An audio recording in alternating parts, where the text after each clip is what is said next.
Hi, it's Allison Velez from Winning Your Relationship Game. I want to talk to you today about changing perspectives.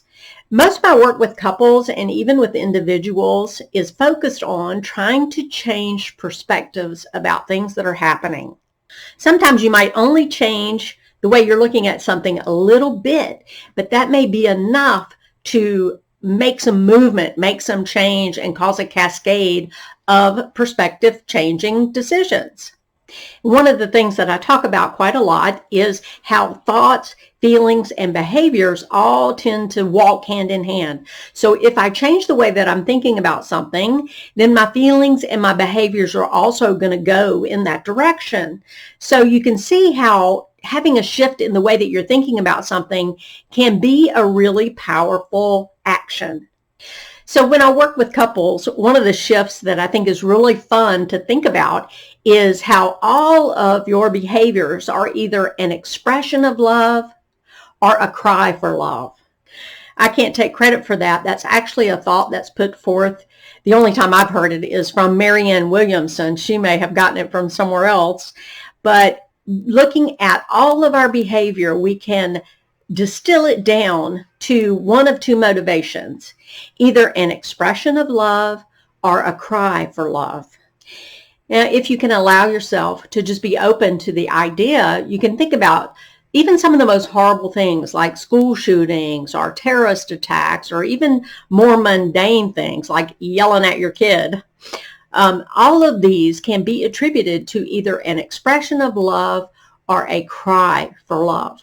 So sometimes you might have to work really hard to try to imagine what the other person's perspective is when you see some of their behavior that doesn't necessarily make sense to you. But we've all had different experiences. So for different people, being loved means different things, right? And when you use curiosity and you try to understand, then you develop empathy for the other person, and it helps you to feel a little less callous towards that person.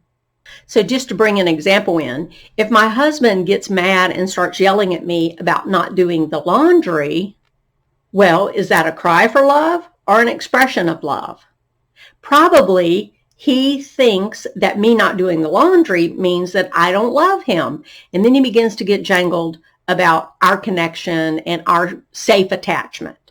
So he begins to cry for love, right?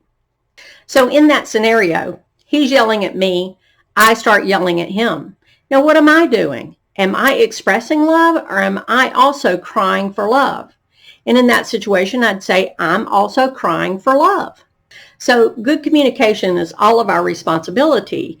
And if I am crying for love in a way that doesn't sound like that, like I'm yelling back at him, then I have a responsibility to him and to myself to really reflect what I am feeling. So if I'm scared and confused and I need reassurance that he loves me because he's yelling at me, then I should say that, right?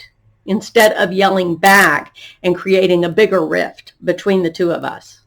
And at the same time, yes, it is his responsibility to dig underneath what he's feeling and talk about his vulnerability of feeling like I don't love him because I'm not doing the laundry. So this is kind of a silly example because you're probably saying, what the heck does fighting about laundry have to do with any of this? But the truth is, we assign meaning to all the things that happen around us every day. So, for instance, wearing a wedding ring. Sometimes I don't wear a wedding ring. That doesn't mean I don't love my husband. But there are plenty of people out there who think if their spouse doesn't wear their wedding ring, it means they don't love them anymore, right? It could mean if he throws his dirty socks on the floor and I've asked him a million times to pick them up and he doesn't do it, then I start assigning the meaning of he doesn't care about me, he doesn't listen to me, he doesn't respect my wishes. So even these little things reflect bigger belief systems and bigger assumptions that we make every day. So it is something to kind of wrap your brain around, and you could analyze maybe some of the past conflicts that you've had with your partner. Think of the last biggest fight that you had and try to discern whether it was you trying to express love or having a cry for love. And then you can also try to look at it from your partner's point of view. Were they crying for love or were they expressing love? And because this is curiosity, and as I've said before, curiosity looks a lot like interest, and interest feels a lot like love. So the more interested and curious you can get about what's going on for yourself and for your partner, the better your relationship is going to fare. So as always, I wanted to give you something practical and actionable to use, and I hope that this has at least gotten you curious about your own behaviors and whether you're giving a cry for love or expressing your love.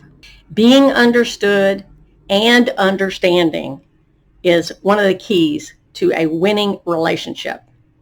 Thanks very much, and I'll see you on the next one.